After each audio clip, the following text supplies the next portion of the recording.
Dr. Paul, I'm concerned about Mr. Philip's social isolation. He lives alone and has limited social contacts.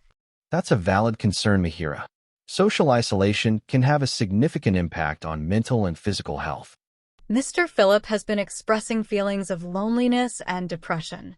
He's also struggling to manage his daily activities independently.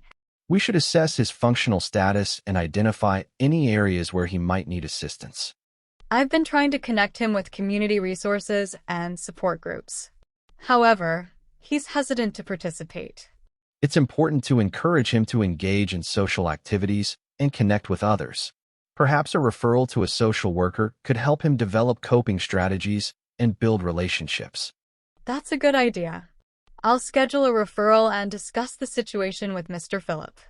Mihira, we should also monitor his mental health and be prepared to address any worsening symptoms.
Mihira, I am sorry to say that immediate imaging is not necessary.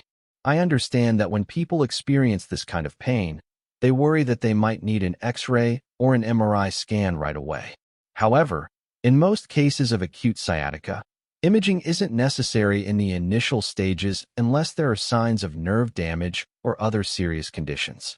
Based on what you've described, there are no such indications at this time.